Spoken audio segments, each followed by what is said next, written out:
Γεια σας, είμαι η Ελένη Παναγιωτακοπούλου, ψυχολόγος, παρεμβατική μη κατευθυντική ψυχοθεραπεύτρια και ψυχότρια ομάδων. Μαζί μου σήμερα έχω τον Δημήτρη. Καλησπέρα, είμαι ο Δημήτρης, είμαι 33 χρονών, εργάζομαι ως freelancer στον τομέα της πληροφορικής και μένω στη Νέα Σμύρνη. Καλώς ήρθες, Δημήτρη. Μαζί σήμερα θα συζητήσουμε για το θέμα, για το άγχος υγείας. Είναι ένα θέμα που αφορά κάποιο κόσμο και έτσι είσαι εδώ μαζί μας για να συζητήσουμε γι' αυτό. Ναι, εννοείται. Έτσι, να διευκρινίσουμε ότι η αρρωστοφοβία, το άγχος υγείας δεν είναι αυτό το αναμενόμενο και φυσικό άγχος και αγωνία που υπάρχει, που έχουμε όλοι οι άνθρωποι όταν μπορεί να περιμένουμε κάποιες εξετάσεις ή όταν είναι να πάμε να δούμε έναν γιατρό. Αυτά είναι φυσιολογικά.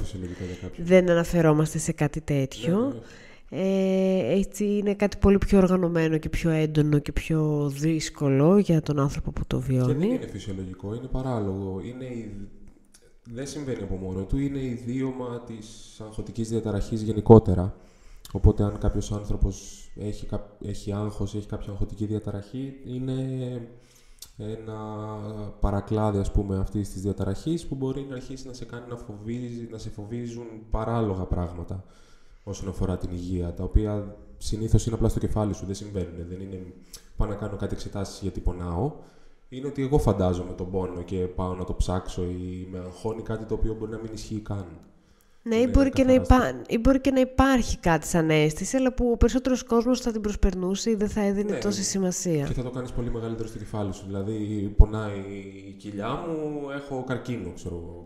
Δεν σκέφτομαι λογικά ότι έφαγα κάτι, έχω λίγο παραπάνω άγχος και πονάει η κοιλιά μου. Εγώ σκέφτομαι κατευθείαν ότι πεθαίνω, ας πούμε. Είναι αυτό που λες, ότι κάπως προκύπτει αυτό και συνήθως ταιριάζει με χαρακτηριστικά της προσωπικότητάς μας ή γενικά πώς είμαστε σαν άνθρωποι, αν είμαστε πιο αγχώδεις, αν είμαστε πιο ψυχαναγκαστικοί, αν γενικά παθαίνουμε μονές και ιδεολειψίες ή γενικά είμαστε πιο φοβισμένοι σαν άνθρωποι. Κάπως υπάρχει πιθανότητα να συναντήσουμε και κάτι τέτοιο κάποια στιγμή. Πάντα από μικρός δεν ήμουν ιδιαίτερα εξοικειωμένος με τις ασθένειες, αλλά δηλαδή με φοβίζανε. Δεν μπορώ να πω ότι με φοβίζανε, ίσως το σκεφτόμουν λίγο παραπάνω από τον συνηθισμένο άνθρωπο. Απλά μεγαλώνοντας και βλέποντας διάφορες καταστάσεις, τη μητέρα μου που πέρασε καρκίνο ή έχασα κάποιους δικούς μου ανθρώπους σε λογικά πλαίσια, γιαγιάδες, παππούδες ή οτιδήποτε, άρχισα να το εσωτερικεύω και να φοβάμαι για τον εαυτό μου. Βέβαια αυτό συνέβη και λίγο μετά, ας πούμε, γύρω στα 30, που άρχισε και το σώμα μου να μην είναι πλέον του εφήβου και του φοιτητή που αντέχει τα πάντα. Οπότε όσο άρχισε το σώμα μου να όχι προδίδει, εντάξει, είναι λογικά της ηλικίας να αρχίσει να πονά σε κάποια πράγματα παραπάνω ή να εμφανίζονται πράγματα τα οποία δεν είχε συνηθίσει νεότερος. Και επειδή δεν τα έχει συνηθίσει και εμφανίζονται από το πουθενά, να αρχίσει να γίνονται έμονες ιδέες. Τι έχω, πεθαίνω, να πάω να το δω, να μην του δώσω χρόνο. Και ειδικά, όπως είπες και εσύ, η τελειομανία, ας πούμε, είναι ένα χαρακτηριστικό το οποίο δεν βοηθάει σε αυτό. Αν είσαι τελειομανής με το οτιδήποτε, είσαι και με το σώμα σου. Είσαι και με τον εαυτό σου, δεν είσαι μόνο στη δουλειά σου, για παράδειγμα. Οπότε έτσι εσύ το συνδέεις με αυτά τα κομμάτια της προσωπικής σου ιστορίας, γιατί ο κάθε άνθρωπος φυσικά έχει τα δικά του βιώματα και τις δικές του εμπειρίες, αλλά λες για σένα ήταν ένα κομβικό σημείο αυτό το μετά τα 30 που το σώμα σου άρχισε λίγο να έχει άλλες αντοχές ή να έχει άλλες αισθήσεις, συν τις εμπειρίες που είχε στην οικογένεια με αρρώστιες ή απώλειες. Σίγουρα αυτά τα δύο, είναι αυτό που σου είπα, η τελειομανία, το ότι επειδή θέλω και με τη δουλειά μου και με το βασικό μου skill είναι το problem solving. Όταν η υγεία είναι ένα πρόβλημα το οποίο δεν λύνεται άμεσα, πρέπει να κάνεις υπομονή, πρέπει να το δεις, μπορεί να μην είναι και τίποτα. Και επειδή λειτουργούσε το problem solving και η τελειομανία μου, ήθελα και το σώμα μου να μην πονάει πουθενά, ας πούμε. Δεν μπορούσα να το συνειδητοποιήσω ότι ξαφνικά μεγάλωσα και αρχίζω και πονάω ή ενοχλούμε. Δεν μπορώ να κοιμηθώ όπως θέλω, δεν πονάει το γόνατό μου, πονάει το οτιδήποτε. Εγώ νόμιζα ότι είναι όλα σοβαρά στο κεφάλι μου. Οπότε η παραμικρή ενόχληση, ο παραμικρός πόνος κάπως γιγαντωνόταν και έμπαινε σε κάτι πολύ επικίνδυνο και απειλητικό. Και αυτό, και λειτουργούσε κατευθείαν ο μηχανισμός άμυνας ότι πρέπει να πάω να το δω, πρέπει κάτι να κάνω, πρέπει κάπως να το αντιμετωπίσω. Δεν είναι ότι το αφήνω και προχωράει. Πρέπει να κάνω κάτι άμεσα. Αυτό. Και τι έκανες? Τα πρώτα βήματα που έκανα ήταν οι γιατροί. Το πιο λογικό απ' όλα. Να πάω σε γιατρό να το τσεκάρω. Το δεύτερο πράγμα που έκανα χωρίς να το θέλω είναι το σκεφτόμουν συνέχεια. Δεν μπορούσα να το βγάλω από το μυαλό μου. Δηλαδή ξύπναγα και κοιμόμουν με αυτή τη σκέψη. Πονάω. Τσεκάρω τον εαυτό μου. Πονάω εκεί που πόναγα χτες. Μου πέρασε. Είμαι καλύτερα. Είμαι χειρότερα. Σκάναρες. Ναι, και είχες διαρκώς το νου σου στο σώμα και στις ενοχλήσεις. Ναι, και στους δεν πόνους. άφηνα τον εαυτό μου για το μυαλό μου να αφαιθεί να σκεφτεί κάτι άλλο. Κόλλαγε εκεί πέρα η σκέψη μου. Οπότε έτσι ήτανε, όλη σου έτρεγε πάρα πολύ ενέργεια. Όλη η ενέργεια και η σκέψη σου ήταν σε αυτό. Ναι, δεν μπορούσα να δουλέψω καθαρά. Σκεφτόμουν αυτό, αγχωνόμουν πάνω σε αυτό. Μπορεί να ηρεμούσα και μετά να ξαναπώναγα λίγο και ξανανέβαζα ταχυκαρδία ή άγχος ή τι συμβαίνει πάνω που νόμιζα ότι μου πέρασε, πάλι πονάω ή οτιδήποτε. Κάπως έτσι.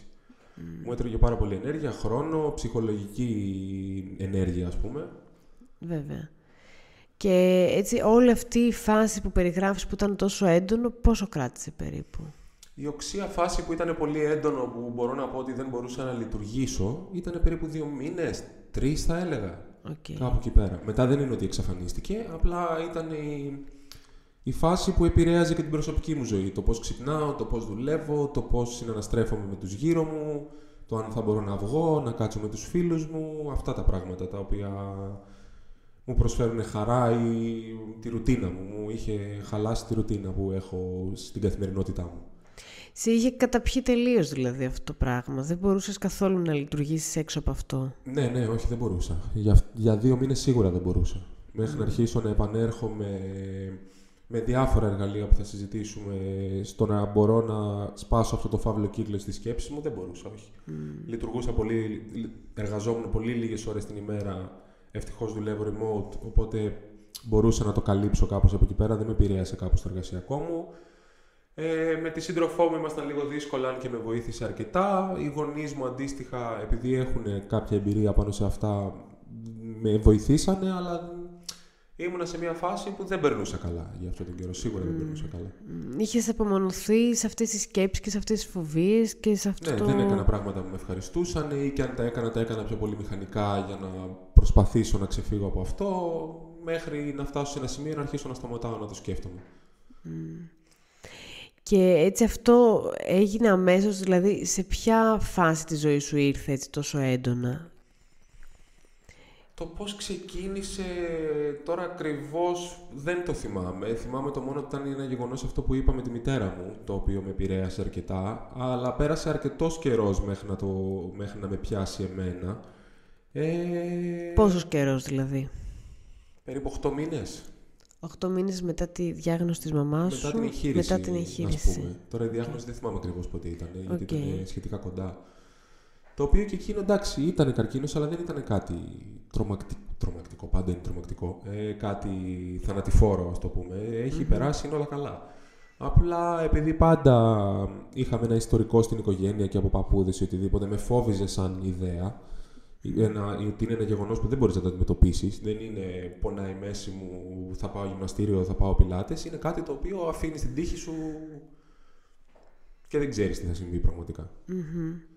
Οπότε εντάξει, είναι και μια δύσκολη αρρώστια και αρκετά τρομακτική και απειλητική. Οπότε σε είχε σοκάρει κάπως αυτό. Παρόλο που υπήρχε στην οικογένεια, εντάξει, ήρθε ακόμα πιο κοντά σας και απείλησε. Ναι. Και όταν άρχισα να έχω κάτι, όπως σου είπα, πόνους στο γαστρεντερικό ή προσπαθώ να θυμηθώ τώρα, ή στο θώρακα, ο οποίος αυτό ήταν ξεκάθαρα από το άγχος, ας πούμε, και από το ότι δεν ανέπνεα, είχα ταχυκαρδία όλη την ώρα.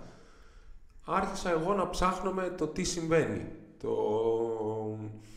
Στο γαστρεντερικό, γιατί πονάω συνέχεια. Που εντωμεταξύ, τώρα που τα σκέφτεσαι ή αν τα σκέφτεσαι πριν, επειδή έχω ευαισθησία ήδη, το πρώτο πράγμα που θα χτύπαγε το άγχος ήταν αυτό. Αλλά τότε δεν μπορούσα να το σκεφτώ. Σκεφτόμουν ότι γιατί δεν μου βρίσκει κανένας γιατρός τίποτα. Ενώ στην πραγματικότητα είναι ψυχοσωματικό. Είναι αυτό το ότι πάει αμέσως στο μυαλό σε μια ακραία φοβία, σε μια ακραία σκέψη, ότι είναι κάτι πολύ απειλητικό για τη ζωή πια. Δεν είναι κάτι απλό, ότι είναι μια αρρώστια είτε σπάνια, είτε ανίατη, είτε πραγματικά απειλητική. Η τελειομανία παίζει ρόλο σε αυτό. Επειδή και στην τελειομανία σκέφτεσαι κατευθείαν να προετοιμαστείς για τα χειρότερα σενάρια, αμέσως κατευθείαν και στην αεροστοφοβία προσπαθείς να προετοιμαστείς για το χειρότερο. Το οποίο όμως, όταν είναι στη δουλειά σου, μέχρι ένα σημείο να το καταλάβω, που ούτε εκεί βοηθάει σε ακραίο βαθμό η τελειομανία, αλλά στις ασθένειες, επειδή το ακραίο σενάριο, οι πιθανότητες είναι απειροελάχιστες. Σε ποσοστά, ξέρω εγώ, δεν είναι ούτε 1-2% σε αυτές τις ηλικίες. Δηλαδή, να πας σε γιατρό να του πεις: έχω καρκίνο στο γαστρεντερικό 30 χρονών, γελάνε. Ξεκάθαρα. Πώς αντιμετωπίζαν, τώρα μιας και το λες αυτό, πώς αντιμετωπίζαν οι γιατροί όταν πήγαινε? Εντάξει, να σου πω την αλήθεια, ντρεπόμουν να τους πω τις σκέψεις μου. Τι σκεφτόμουν. Εγώ πήγαινα σε φάση πονάω τι έχω. Αν ένιωθα λίγο πιο άνετα ή τον ήξερα οτιδήποτε, μπορεί να του έλεγα ότι ίσως αυτό είναι λόγω αρρωστοφοβίας ή άγχους ή οτιδήποτε. Και κάποιοι γιατροί το αντιμετωπίζανε με αντίστοιχο τρόπο, δηλαδή γαστρεντερολόγος ο οποίος το κατάλαβε κατευθείαν από την αρχή και μου είπε να σου δώσω και αντίστοιχα φάρμακα τα οποία λειτουργούν και σαν ηρεμιστικά πέρα από παυσίπονα ή δεν ξέρω εγώ για το έντερο, τα οποία έχουν, επειδή αυτό καθε αυτό, ο πρώτος λόγος που επηρεάζεται το έντερό μας είναι από το στρες. Από το στρες, ναι. Οπότε υπάρχουν φάρμακα τα οποία το κάνουν αυτό. Αλλά γενικά σε γενικές γραμμές το καταλαβαίνανε, δηλαδή το λέγανε, απλά δεν μπορούσαν και αυτοί να βρουν κάτι, οπότε το αποδίδανε στο άγχος. Αλλά το κακό της τελειομανίας εκείνη τη στιγμή που σου χτυπάει είναι ότι κι αν κάνει λάθος, από τη στιγμή που δεν μου βρήκε τίποτα, εγώ δεν το ξέρω. Μήπως είναι κακός γιατρός, μήπως δεν ξέρω εγώ τι. Και μπορεί να λειτουργεί καθησυχαστικά, δηλαδή μια επίσκεψη στο γιατρό μπορεί λίγο να σε καθησυχάσει εκείνη την ώρα ή τις επόμενες ώρες, αλλά μετά από 1-2 μέρες πιθανόν να σου ξανάρθει η σκέψη ότι μήπως δεν το βρήκανε. Μήπως δεν το βρήκανε, η πρώτη σκέψη. Έχω κάτι τόσο σπάνιο που δεν το εντοπίζουν εύκολα. Ναι. Δηλαδή λειτουργούσε πραγματικά σε παυσίπονο, δεν λειτουργούσε σε κάτι άλλο. Παίρναγε για 1-2 μέρες και μετά ξανά το ίδιο. Και όπως σου είπα, μετά άρχισε και ξανασκεφτόσουν γιατί ενώ μου πέρασε 1-2 μέρες, μου ξανάρχεται και. Μήπως δεν μου το βρήκανε, μήπως δεν ξέρω εγώ τι, μήπως εξετάσεις πρέπει να κάνω κι άλλες, δεν ξέρω. Και είναι πολύ δύσκολο, το έχουμε πει και σε άλλες συζητήσεις για το άγχος και τη σωματοποίηση, ότι είναι πολύ δύσκολο, παρόλο που στο λένε και οι γιατροί ακόμα, να το πιστέψουμε ότι είναι απλά το άγχος. Ναι. Με τίποτα. Υπάρχει μια μεγάλη άρνηση σε σχέση με αυτό. Θεωρούμε, είναι πιο, δηλαδή μας βγάζει περισσότερο νόημα να είναι κάτι πολύ πιο απειλητικό από το να δεχτούμε ότι είναι απλά άγχος. Ναι, είναι ένας φαύλος κύκλος. Ένας ψυχίατρος που είχα συμβουλευτεί μου το είχε εξηγήσει από τις πρώτες φορές πριν από το άγχος για τις αρρώστιες, ότι είναι ένας φαύλος κύκλος, ότι το άγχος τροφοδοτεί τα ψυχοσωματικά συμπτώματα, τα οποία με τη σειρά τους τροφοδοτούν το άγχος. Οπότε όσο έχεις άγχος, θα εμφανίσεις κάτι στο σώμα σου και όσο εμφανίζεις κάτι στο σώμα σου, αυτό πυροδοτεί το άγχος.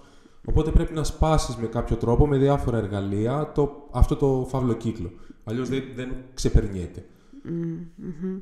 Για σένα λοιπόν ποια ήταν αυτά τα εργαλεία, εσύ τι έκανες και κατάφερες κάπως να... Τα βασικά πράγματα τα οποία θα μπορούσαν πιστεύω να είναι σαν σκέψεις, να εφαρμοστούν σε όλους, είναι ο χρόνος, δηλαδή όσο περνούσε ο καιρός και δεν χειροτέρευε ή δεν μου βρίσκανε κάτι ή δεν συνέβαινε κάτι, εντάξει, σημαίνει ότι δεν έχεις κάτι.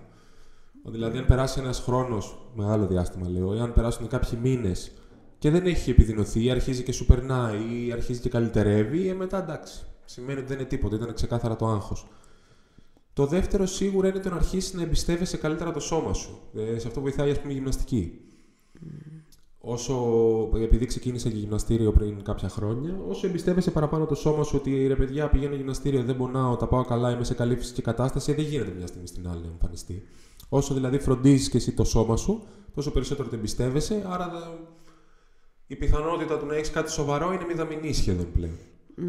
Είτε αφορά τη διατροφή, είτε το γυμναστήριο, γενικά ό,τι βοηθάει τον καθένα περισσότερο στο να εμπιστεύεται το σώμα του. Και είναι και μια φροντίδα στο σώμα αυτό που λες, η γυμναστική και η διατροφή είναι και μια φροντίδα. Ναι. Και βοηθάει, καλά, η γυμναστική βοηθάει γενικά στις αγχώδεις διαταραχές. Προφανώς, και για διάφορους λόγους. Και γιατί ότι βγάζεις ένταση και για... Εξισορροπούνται και οι ορμόνες. Ναι, αυτό για ορμόνες, τους μυς, 1002 πράγματα βοηθάει, αλλά αυτά είναι τα εργαλεία που πιστεύω ότι μπορεί να χρησιμοποιήσει οποιοδήποτε πάνω σε αυτό για να τον βοηθήσουν. Το πιο βασικό σίγουρα είναι ο χρόνος και η γυμναστική, η διατροφή, γενικά πράγματα τα οποία θα σε κάνουν να εμπιστεύεσαι περισσότερο το σώμα σου. Να πεις ότι, παιδιά, εγώ είμαι καλά σωματικά, δεν νιώθω 70 χρονών, κάθομαι όλη μέρα σε μια καρέκλα και τρώω βλακίες, άρα είναι λογικό να έχω κάτι κακό. Αυτό. Όσο εμπιστεύεσαι παραπάνω τον εαυτό σου, τη σκέψη σου, έχεις παραπάνω αυτοπεποίθηση για το σώμα σου, τόσο λιγότερο θα φοβάσαι για αυτό. Σαν μια αποκατάσταση ακούγεται, σαν να έκανες μια αποκατάσταση με το σώμα. Σίγουρα ήταν σαν μια αποκατάσταση. Ήθελα τα τελευταία χρόνια από τότε που είχα μπει στρατό, δεν θυμάμαι, 2017, από το όταν τελείωσα τη σχολή και μετά, επειδή και η δουλειά μου είναι καθιστική, δεν φρόντιζα το σώμα μου. Δούλευα σε μια καρέκλα, έτρωγα βλακίες, είχα πάρει και κάποια κιλά από το στρατό, οπότε επειδή δεν είχα συνηθίσει έτσι το σώμα μου, μικρός έκανα και διάφορα αθλήματα, ήμουνα λιγότερα κιλά, ξαφνικά ένιωθα, δεν ξέρω πώς θα το πω, δεν θέλω να το χαρακτηρίσω, ένιωθα άσχημα με τον εαυτό μου. Δεν είχα... Σαν και μια αποξένωση, σαν να μην αναγνώριζες δηλαδή κάπως και το σώμα. Ναι, ας πούμε ναι. Δεν μου άρεσε, θα έλεγα. Όχι το ένιωθα κάτι διαφορετικό. Καταλάβαινα γιατί συμβαίνει, καταλάβαινα ότι είναι δικό μου, απλά δεν μου άρεσε. Οπότε μετά αποκαταστάθηκε αυτή η σχέση και κάπως το φρόντισες και κάπως το εμπιστεύτηκες παραπάνω και λες σε βοήθησε να το νιώθεις και πιο δυνατό και πιο υγιές και πιο ότι θα τα καταφέρει, ότι αντέχει. Και ότι τα προβλήματα τα οποία μπορεί να έχω στο σώμα μου ή οτιδήποτε μπορώ να τα ξεπεράσω ή να τα βελτιώσω. Ή αντίστοιχα ένα πρόβλημα τώρα που έχω στη μέση, εντάξει, ξέρω τι πρέπει να κάνω, δεν με άγχωσε, δεν με έβαλε στο κρεβάτι, δεν με τελείωσε ψυχολογικά, εντάξει, έχω μια δισκοκύλη, θα κάνω πιλάτες, θα κάνω γυμναστική, θα δυναμώσω τους μυς μου, εντάξει, θα πεθάνουμε. Αυτό. Ενώ αν ήμουν σε οξία φάση και μου έλεγε ένας γιατρός ότι έχεις δισκοκύλη η οποία δεν ξεπερνιέται στην ουσία, μόνο να κάνεις χειρουργείο, το οποίο το χειρουργείο είναι βαρύ. Και τώρα 35 χρονών να μπεις να κάνεις χειρουργείο, να βάλεις λάμες στη σπονδυλική σου στήλη, εντάξει, δεν είναι και το τέλειο. Αλλά ναι, αν ήμουν σε οξία φάση δεν θα μπορούσα εκείνη τη στιγμή να το διαχειριστώ. Τώρα μπορώ να το διαχειριστώ. Ποια άλλα εργαλεία έτσι σε βοήθησαν, τι άλλο έκανες που σε βοήθησε? Σε προσωπικό επίπεδο, εντάξει, τώρα αυτά δεν είναι κάτι που θα λειτουργήσει στον οποιονδήποτε. Σίγουρα η ψυχοθεραπεία βοήθησε. Σίγουρα στην οξία φάση μπορεί να σε βοηθήσουν και κάποια φάρμακα. Αυτό θα πρέπει να συμβουλευτείς κάποιο ψυχίατρο φυσικά. Για κάποια αγωγή ή κάποια ηρεμιστικά ή οτιδήποτε, ώστε να επαναφέρεις έστω τον ύπνο σου, κάποια πράγματα. Δεν είμαι γιατρός, οπότε δεν μπαίνω σε λεπτομέρειες. Αν θέλει κάποιος όμως μπορεί να συμβουλευτεί κάποιο ψυχίατρο. Το δεύτερο, σίγουρα να αρχίσεις να κάνεις έστω και μηχανικά πράγματα τα οποία ξέρεις ότι σε ευχαριστούσαν. Ώστε σιγά σιγά να υποβάλεις τον εαυτό σου, το να μην σκέφτεται μόνο αυτό που σε αγχώνει. Είτε αυτό είναι μουσική, είναι ταινίες, είναι το να παίξεις τον υπολογιστή στο PlayStation, δεν ξέρω, οτιδήποτε από αυτά που έκανα εγώ. Να παίξεις κιθάρα, οποιαδήποτε πράγματα σε ευχαριστούν σαν άνθρωπο, το να βγεις έξω, το να πας ψώνια, οτιδήποτε. Έστω και αν στην αρχή δεν αποδίδει. Τις πρώτες φορές δεν θα αποδίδει, σίγουρα. Θα βλέπεις μια ταινία με την κοπέλα σου, με τον σύντροφό σου, με οποιονδήποτε και θα λες τι κάνω εγώ εδώ πέρα. Εγώ δεν είμαι, θέλω να φύγω. Πρέπει να το υπομείνεις εκείνη τη στιγμή. Σιγά σιγά θα αρχίσει να επανέρχεται και το χαμόγελό σου και το να αρχίσει να ξεχνιέσαι και να νιώθεις πιο άνετα. Να επιστρέψεις δηλαδή σε μια κανονικότητα και σε μια ρουτίνα που περιλαμβάνει και κομμάτια που σου δίνανε τουλάχιστον παλιά μια ευχαρίστηση και τα οποία έχουν τη δυναμική να σου ξαναφέρουν ευχαρίστηση. Ναι, σίγουρα. Κάποια στιγμή κάποιο από αυτό θα κλικάρει και θα αρχίσεις να ξεχνιέσαι. Εγώ δηλαδή ήταν να πάω ένα ταξίδι σε φίλους μου στο εξωτερικό και σκεφτόμουν να μην πάω. Ενώ στην πραγματικότητα όταν πήγα ήταν αυτό που με έκανε να αρχίσει να σπάει αυτός ο φαύλος κύκλος, γιατί ήμουνα με τον κολλητό μου στο εξωτερικό, σε μια χώρα που μου άρεσε, καθόμασταν και βλέπαμε μπάλα, βγαίναμε έξω, περνάγαμε καλά. Έστω και αν δεν ήμουν 100% εκεί, ήταν αυτό που άρχισε να με κάνει να μην σκέφτομαι εκείνο και να πω ότι εντάξει, δεν βλέπεις, δεν σημαίνει κάτι και όταν περνάς καλά. Όλα καλά είναι. Οπότε για σένα αυτό το ταξίδι ήταν ένα κομβικό σημείο στην ανάρρωση. Ναι, σίγουρα. Ήταν, ας πούμε, εκεί γύρισε ο διακόπτης. Όχι ξαφνικά άρχισαν όλα να γίνονται καλά. Προφανώς οι σκέψεις δεν εξαφανιστήκαν μια στιγμή στην άλλη. Αλλά ήταν το κομβικό σημείο το οποίο άρχισα να νιώθω καλύτερα. Να μπορώ να διαχειριστώ και άλλα πράγματα, να εντάξω και άλλα πράγματα που θα με κάνουν χαρούμενο.